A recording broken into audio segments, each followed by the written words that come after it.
A pior coisa que eu escutei foi que ele falou bem assim, que eu era tão feia, que ninguém ia me contratar para trabalhar.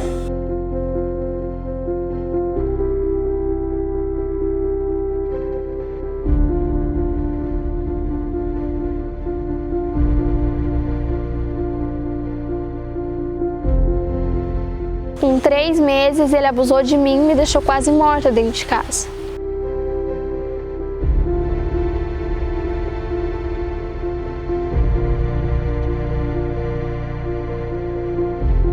Um dia ele me alvejou com um punhal nas minhas costas, mas ele só chegou assim a ameaçar assim, com o punhal.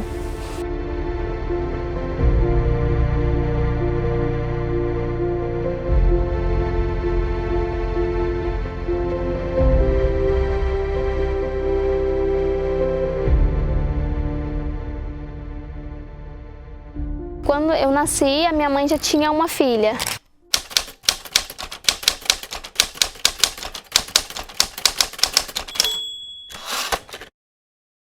Ela engravidou logo depois de ganhar minha irmã. Então, ela não queria cuidar de mais uma criança. E eu tinha 6 meses, ela deu para minha madrinha cuidar. E nisso, a minha madrinha cuidou até os 8 anos praticamente. Aí ela queria de volta. E aí ela entrou na justiça porque eu não queria ir. E o juiz, em vez de dar para ela, deu para o meu pai. E aí eu tive que ir para São Paulo. Com 3 meses ele abusou de mim e me deixou quase morta dentro de casa. E aí uma senhora me achou e me levou para o hospital. Melhorei, tudo certo. Só que daí eu não tinha mais para onde ir.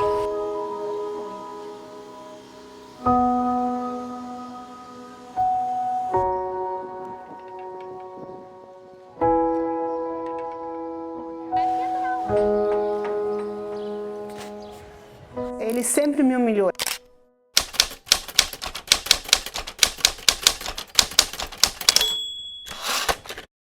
Sempre, desde que eu ia lá na casa do meu pai, morava um tempo com meu pai, ele sempre me humilhava, ele cuspia na minha cara. Uma vez ele me deu um soco nas costas, mas só foi um soco, né?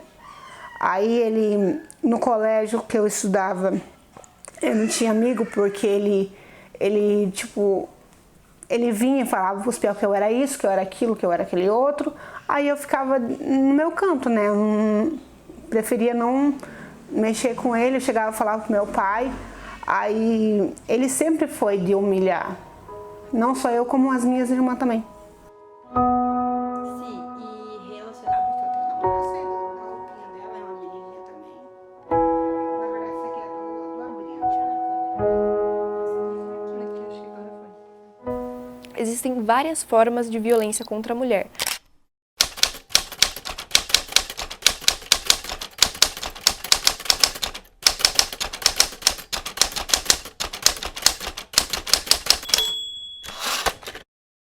Não se trata somente da violência física. Às vezes ela começa de maneira bem sutil, com um agarrão no braço, com apelidos, com maneiras de desvalorizar a mulher.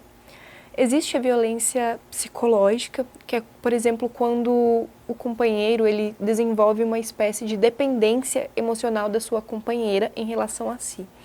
A mulher não vê a possibilidade de encontrar outra pessoa que a ame, acha que não vai encontrar outro parceiro que cuide dela, que a proteja.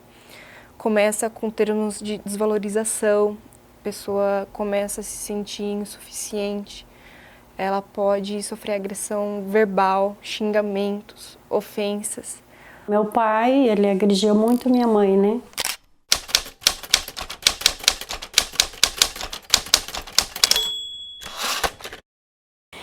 E queimou a minha mãe nas costas, uma vez jogando gasolina e outra vez jogando querosene nela assim na frente. Ela teve 2 acidentes muito graves causados pelo meu pai. Depois meu pai, ele saía sempre assim atirando nas pernas dela, colocava nós tudo dormir no mato, né? Então assim foi minha infância.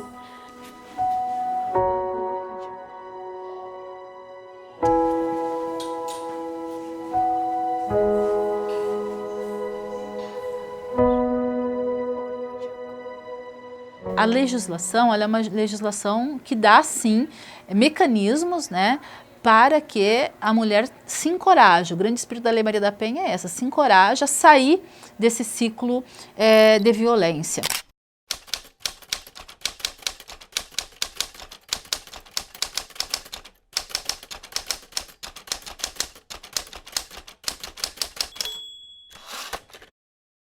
Que a gente sabe que muitas mulheres aí ao longo aí dos anos da nossa história toleravam a violência, só que a violência doméstica contra a mulher, ela contamina todo aquele lar. Eu fiquei 3 meses na rua, morando embaixo da ponte, porque não tem outro lugar para me ficar. Eu morei em qualquer lugar, como se eu não tivesse ninguém no mundo. E aí, quando eu estava fazendo 9 anos, uma senhora lá de São Paulo me ofereceu lugar para ficar. Só que para isso eu teria que limpar a casa dela e eu não tinha opção. Então eu fui. E foi aonde eu fiquei. Eu parei de estudar, eu só vivia em função daquilo. Eu ficava o dia inteiro, trabalhava o dia inteiro, só comia e dormia. E nisso ela morreu. Quando eu fiz 15 anos, ela morreu. E os filhos dela mandou embora e eu não tinha para onde ir. E foi aí que eu casei com o pai dela, pai da minha primeira filha, porque entre morar na rua com 15 anos e casar com o primeiro que aparecesse, eu casei com o pai dela, porque eu já conhecia e tal, ele frequentava lá, eu acabei casando com o pai dela. Eu fiquei 3 anos e meio com ele, só que era pior ainda, porque ele me batia e eu não tinha para onde ir. E eu estava num lugar onde eu simplesmente não conhecia praticamente nada. E aí eu engravidei dele, ele me largou. Grávida para ficar com outra mulher, e aí eu decidi, agora eu vou arrumar um jeito e vou voltar para o Paraná. Foi aonde eu voltei para cá. Aí eu voltei, tive ela, tentei trabalhar, tudo. Logo cedo fugi de casa para mim estudar em São Paulo. Eu estudei, trabalhei em São Paulo, voltei para cá para minha mãe. Minha mãe não quis assinar o papel para mim voltar a estudar em São Paulo. Aí eu tive que ficar em Curitiba, na casa da minha tia, e foi quando meus primos me abusaram, né? Pegaram eu forçado e me abusaram. Aí eu saí, tive que abandonar os estudos, trabalho, e fui morar no sítio com a minha mãe.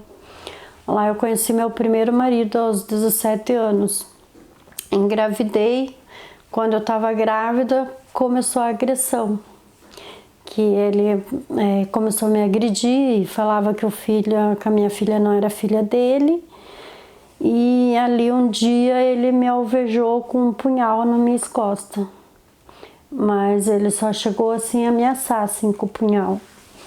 Mas depois de alguns socos e xingão, gritos, né? E eu fiquei com muito medo. E aí eu sei que era um tormento. Aí era aquele me pega, me larga, me pega, e quando ficava junto, ficava um mês sem agressão e depois começava as agressão. Tenho mais de 10 BO nessa delegacia civil. Existem algumas coisas que são padrão dentro da violência doméstica. Tanto que nós falamos que existe um ciclo. Existe o ciclo da lua de mel. O agressor no começo ele é todo atencioso, ele é carinhoso, ele promete o mundo. Fica uma fase assim, aí ele começa a ser agressivo, começa a ofender, começa a fazer coisas nocivas à mulher. Ela percebe, ela não gosta, mas ele entra na fase da lua de mel de novo. Agrada ela, trata bem, depois vem a nova agressão, vem daí a fase afetiva, vem a agressão. Isso forma um ciclo. O problema é quando a fase lua de mel vai reduzindo e a fase agressiva se torna muito maior. É um sinal de que a violência está se intensificando dentro daquela relação. A minha família ficou contra mim, que eu fiz o BO e a medida protetiva, eles queriam que eu retirasse a medida protetiva e eu falei que eu não ia retirar. Aí todos eles, a minha mãe, minha irmã, meu pai principalmente, virou a cara para mim. Ele falou assim que era para mim vir no dia tirar, eu falei assim, eu não vou tirar. Se eu fui até na delegacia, porque depois de tudo que eu falei para ele, que eu mandei as mensagens para ele me ameaçando, falando isso, ele não entendeu. Eu acho que as mulheres elas têm medo dos homens.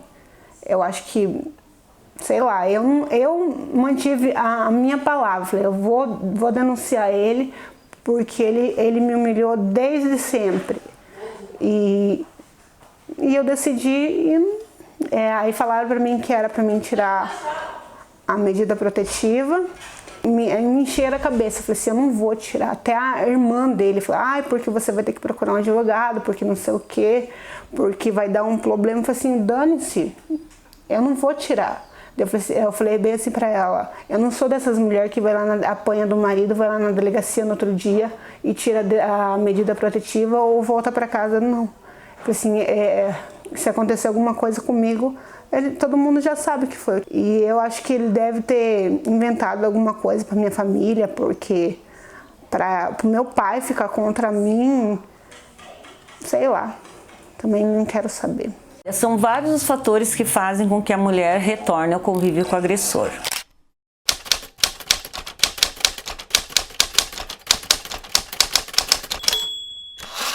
Eu já falei de um deles, que é a questão da falta de opções para sair para trabalhar, né? Não tem como deixar os filhos, não tem recurso financeiro. Então essa questão financeira é muito forte. Quando ela não vê outras alternativas, né, para ser independente. Mas há muito forte também a questão emocional. A mulher às vezes cria um vínculo com esse agressor que ela não consegue se separar emocionalmente dele, né? Então muitas vezes ela diz, mas eu amo, eu não consigo ficar longe dele, né? Eu vou voltar, ele prometeu para mim que vai mudar, quem sabe dessa vez. Então assim, há muito essa ilusão que ele vai mudar, né? Ele prometeu. Então a gente tem muitas mulheres que voltam, né? 2, 3, mais que isso, várias vezes aqui no acolhimento.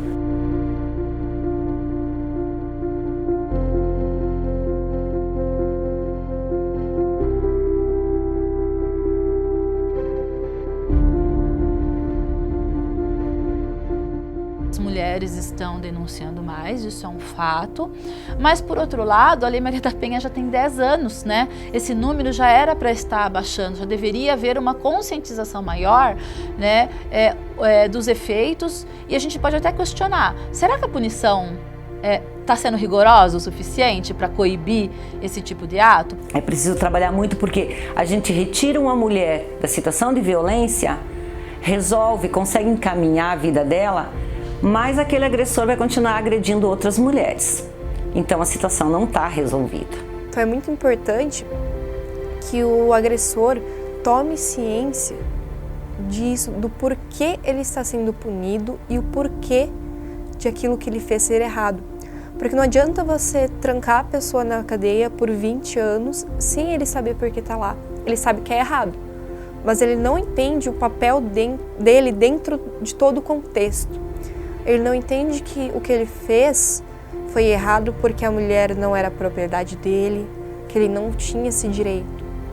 Ele sabe que o que ele fez é errado porque é contra a lei, mas ele cumpre a pena achando que ele estava certo. O feminicídio, que é o crime extremo, vai se tornar imprescritível. Então essas medidas, acho que elas estão se demonstrando necessárias porque dá a impressão que o agressor ainda não está muito preocupado com a consequência do crime pelos esses números que nós temos hoje. Esse agressor, ele precisa ser penalizado. Ele precisa saber que os atos deles vão ter consequências, senão ele não vai parar nunca. Muitas vezes eles nunca param. Mas muitas vezes, a partir do momento que a situação foi parar na justiça, ele dá uma parada, ele pensa melhor, né? Então é muito importante que a mulher registre pro agressor sofrer as consequências dos seus atos e para a mulher acessar os direitos na lei.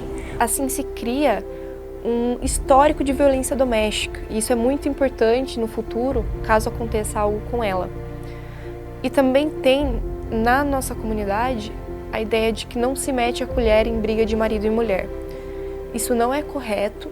Você pode fazer a denúncia de maneira gratuita, 24 horas por dia, 7 vezes por semana e de forma anônima, por meio do Disque 180. Quando uma pessoa faz uma denúncia, ainda de que forma anônima, ela pode impedir que aquela mulher continue sendo violentada, continue sendo agredida, ou até mesmo impedir que ela seja morta naquela ocasião. Então é muito importante ter essa conscientização de que sim, se houver violência doméstica, todo mundo tem que se intrometer, porque é um problema coletivo.